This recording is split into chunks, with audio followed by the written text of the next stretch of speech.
Boa noite, meninos do terceiro ano. Meu nome é Caroline, eu sou a professora de vocês.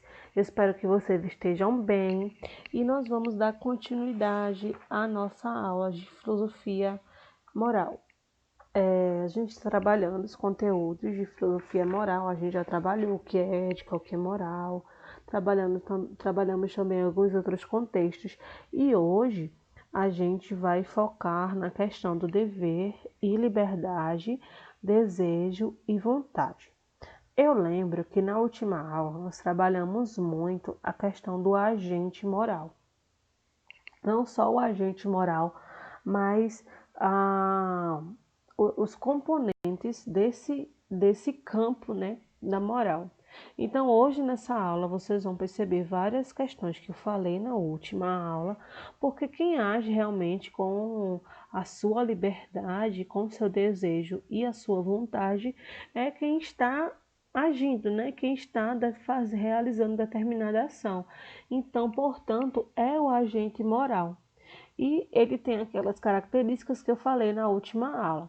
Caso você acha que não lembra daquelas características, né, os componentes do campo da moral, vocês pausem esse vídeo, vão em direção ao outro lá, tá aí no canal, vocês procurem aí no terceiro ano. Eu ainda não fiz as pastas por série, eu vou fazer, tá, gente, para ficar mais fácil para vocês pesquisarem os vídeos quando vocês quiserem estudar.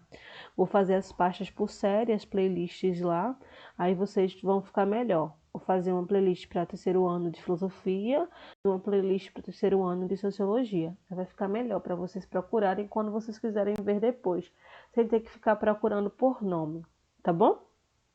Vamos lá. Dever e liberdade. E outra coisa, para copiar também os textos, porque eu vou passar o visto dos textos também. Além das atividades, a segunda unidade eu vou passar o visto dos textos. Vocês vão mandar também as fotos do texto, tá bom? Bora lá. Só não manda agora porque eu ainda não acabei de corrigir as provas. Então vai ficar cheio de mensagem no meu WhatsApp e já se vai a memória do meu celular. Eu tive até que excluir um joguinho do meu celular hoje, foi triste, porque eu tive que excluir meu joguinho, mas eu deixei os mais legais. Pronto, bora lá.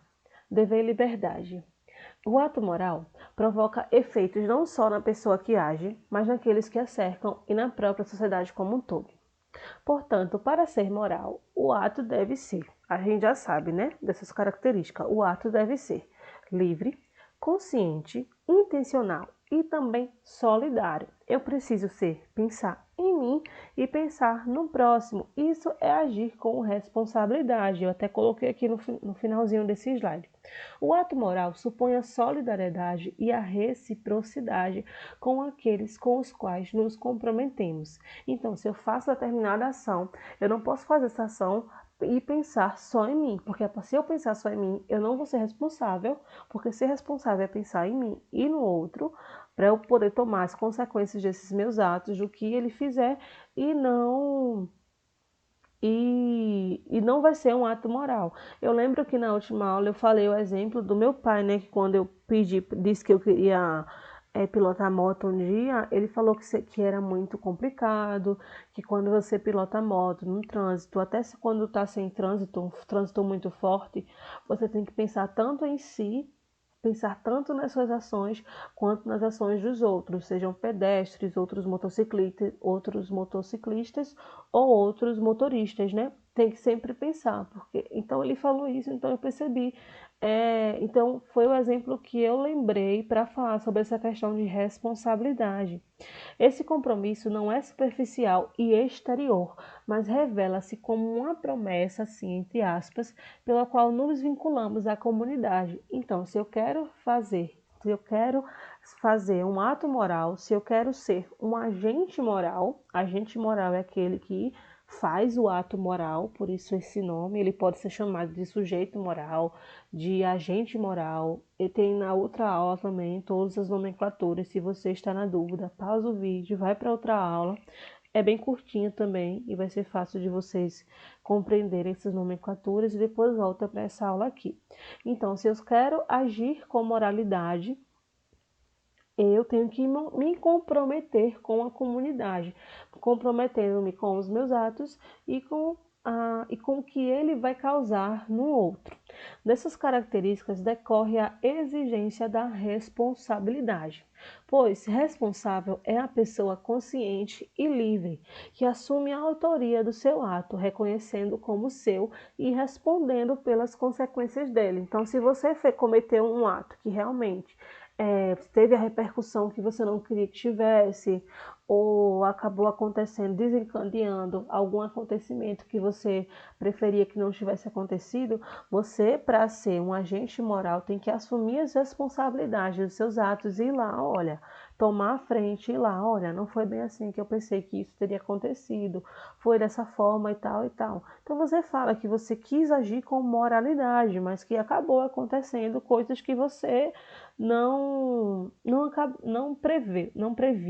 previa, entendeu? Então bora lá. A responsabilidade cria um dever, por isso estas palavrinhas, dever e liberdade. Porque o comportamento moral, por ser consciente, livre e responsável, é também obrigatório. Mas como assim, Carol? Tu tá dizendo que o comportamento moral é livre. Como tu tá dizendo agora que o comportamento moral é obrigatório? Para eu agir com moralidade, eu sou livre ou obrigada a agir com esta moralidade? Bora perceber mais um pouquinho, né? Bora caminhando. A natureza da obrigatoriedade moral não está na exterioridade. A moral é justamente porque o próprio sujeito impõe-se o cumprimento dessa norma. Então eu não vou agir com moral porque as pessoas, porque os fatos exteriores a mim me obrigam a ser moral. Porque se for dessa forma, não é moralidade, gente. A moralidade tem que ser intrínseca a nós. O cumprimento da norma tem que estar dentro de nós para eu agir porque eu tenho que agir com liberdade, porque eu tenho que agir com responsabilidade e consciente, não forçadamente. E também é obrigatório. E pode até parecer paradoxal, mas a obediência à lei livremente escolhida não é uma coerção. Ao contrário, é liberdade. É como um juiz interno. A consciência moral avalia a situação, consulta as normas estabelecidas, interioriza-as com as suas ou não, como suas ou não. Ah, não, isso aqui parece ser algo que eu faria. Sei lá, você já deve ter assistido aquele filme. Como é o nome daquele filme? Divertidamente. Aí tem lá vários bonequinhos na sua cabeça. Tem o verde, tem o azul, tem o vermelho, tem um amarelinho. E eles vão pensando, né? Que exemplo. E eles vão pensando de acordo com os acontecimentos do dia a dia, com as normas, com as leis e com tudo mais, né? Eu não digo com as leis escritas, né? Aquelas leis que, olha, você infringiu a lei, número, não sei o que, não sei o que. Mas as leis que não são escritas, as leis que estão no nosso comportamento mesmo, as leis da ética, aquilo que é ético ou não, que faz você agir com moralidade. O compromisso humano é a obediência à decisão livremente assumida. Então, eu preciso agir livre para escolher se eu vou ou não agir com moralidade, agir de acordo com a ética de determinada sociedade nas minhas ações. No entanto, percebam que o compromisso não exclui a desobediência, o que determina justamente o caráter moral ou imoral do nosso ato. Por sermos realmente livres, temos a possibilidade de transgredir a norma, mesmo aquelas que nós mesmos escolhemos respeitar. Mesmo aquela norma que você um dia optou por escolher, você pode transgredir essa regra que você mesmo escolheu, porque o compromisso moral, ele é livre, ele tem que ter essas características aqui que eu falei, consciente, livre e responsável, e ele é obrigatório por conta disso, porque você precisa cumprir essas características para ser uma ação moral. E outra coisa, não exclui a desobediência. Você pode escolher agir com moralidade ou pode escolher não agir, você está livre. E o desejo e vontade é outra questão que a gente fala quando estamos nos referindo a este conteúdo de liberdade e e dever. O que caracteriza fundamentalmente o agir humano é a capacidade de antecipação ideal do resultado a ser alcançado. Então, nós estamos fazendo uma ação. Então, a minha ação agora, eu estou me propondo, né, na quarentena, não cair no sedentarismo e fazer alguns exercícios diários. Não diariamente, né? Porque diariamente não tem esse pique ainda não. Mas de um em um dia eu estou fazendo. Um em um dia não. A cada 2 dias, um dia sim, um dia não, estou fazendo exercício físico. Então, quando eu vou fazer exercício físico, eu penso qual é o meu objetivo a ser alcançado. Eu até coloquei no papelzinho, né? Melhorar a minha autoestima. Esse é o meu objetivo. Então, eu tenho uma antecipação ideal do meu resultado alcançado. Eu quero olhar-me no espelho e me ver bem. Olha como eu estou bem. Isso, olha. E fazer legalzinho com a mão. E eu tenho essa antecipação do ideal a ser alcançado quando eu estou fazendo essa ação de fazer exercícios físicos. Por isso, o ato moral é um ato voluntário, ou seja, um ato de vontade que decide realizar o fim proposto. O importante é não confundir desejo e vontade. Se eu estou agindo com desejo, a gente tem que perceber que o desejo não resulta de escolha. Quando eu estou agindo com desejo, eu não tenho a capacidade de escolher. Então, o desejo não é uma ação moral, porque ele não é consciente. Olha só, porque surge em nós com toda a sua força e exigência de realização. Eu estava falando, acredito que foi ano passado, quando eu dei essa aula, do exemplo de desejos, né? De algumas grávidas, quando estão em determinados meses gestacionais, em semanas gestacionais, elas possuem alguns desejos, né? Algumas sim, outras não. Então, quando uma grávida, olha o exemplo que eu estou dando, tá? Então, quando uma grávida, ela tem esse desejo, né, eu tenho um desejo de comer mamão com queijo. Esse é o exemplo que eu tenho, porque eu tenho mamão na geladeira. Como comer mamão com queijo, então ela não tem capacidade de escolher se ela vai querer comer mamão com queijo ou não. Ela tá com desejo de comer mamão com queijo, então ela quer comer o mamão com queijo. Então ela está impulsionada pelo seu desejo e não pela sua capacidade de escolha. Olha, tem mamão, não tem queijo. Então quer que você quer só o mamão? Não, eu quero queijo. Então ela vai fazer o marido acordar às 3 horas da manhã atrás de queijo coalho para poder ela fritar e comer mamão com queijo. Então, bora lá. Já a vontade consiste num poder de reflexão que antecede a realização ou não desse desejo. Quando eu estou com vontade, nossa, hoje eu tô com a dieta, né? Tô na dieta. Eu tô com vontade de comer um doce, misericórdia. O que é que eu vou comer? Não tem brigadeiro, não tem paçoquinha, não tem pé de moleque. Fui até comprar um hoje, não tinha nem na venda, só para não sair da dieta. Não tinha nem pé de moleque, não tinha nem pé de moça, não tinha nada. Eu acabei comprando só os quinó para fazer o feijão e voltei. Aí, aí o que é que acontece, né? Ah, não, a minha vontade vai fazer querer comer esse doce, né? Esse açúcar. Então, o que eu posso fazer? Olha, tem uns biscoito integral aqui. É doce, né? Mas não é aquele doce, mas é doce. É de morango. Aí eu posso comer esse biscoito. Não é um desejo, então eu não vou estar, né, querendo aquele doce e tudo mais, aquele brigadeiro, mas eu vou poder escolher aquilo que eu vou comer, porque eu vou utilizar a minha capacidade de reflexão. Olha, se eu comer brigadeiro hoje, eu vou estragar a minha dieta. Então, não que eu não possa comer brigadeiro, tanto que eu comi brigadeiro hoje, minha tia fez e me deu.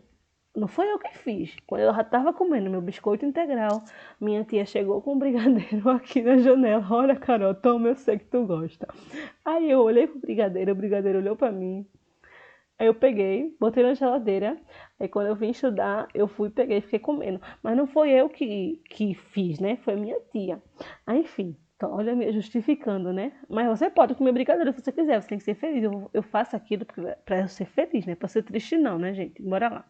Então, seguir o impulso do desejo sempre que ele se manifesta é a negação da moral e da possibilidade de qualquer vida em sociedade. Aliás, a educação da criança supõe aprender avaliar a adequação e não realizar o desejo, a fim de priorizar alguns, adiar outros e rechaçar os que lhe parecem inadequados.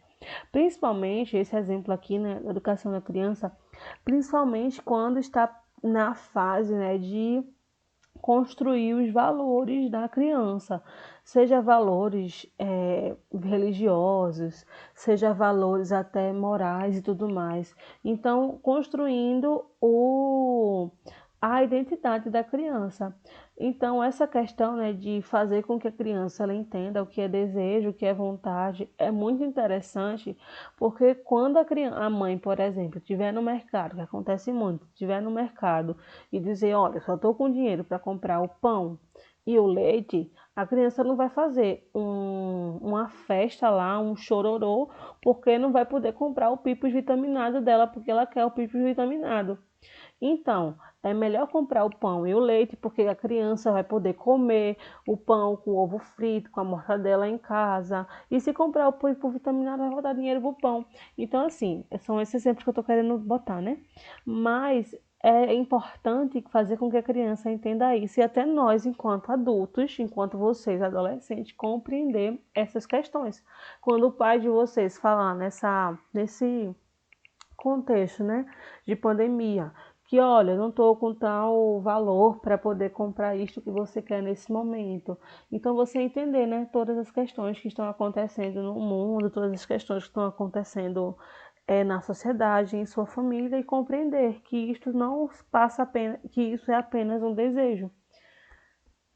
Bora lá. Essa aqui é uma charge que eu trouxe para a gente analisar algumas questões. A menininha fala, antes de começarmos,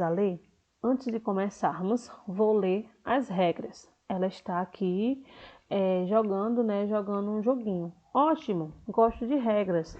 Quando se conhece as regras, se pode roubar. Eu sempre digo, não se pode roubar de verdade sem conhecer as regras. A menininha se arreta e bate com o jogo na cara do menininho, com as regras, né? Olha aqui. E ele ainda fala, é o que eu sempre digo. Então a gente compreende que o personagem Lino, que é o rapazinho, reflete nesta tira que só pode transgredir as normas quem as conhece. Ou seja, a vida moral começa quando nos tornamos capazes de distinguir o bem e o mal.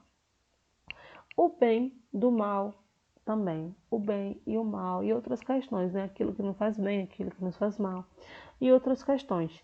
Então, gente, eu espero que vocês tenham gostado. Até a próxima aula. Essa foi a nossa aula de filosofia. Então, se você estiver assistindo essa primeira, até a próxima aula de sociologia. Caso não, até a próxima semana. Tá bom? Tchau. Não, tela branca não.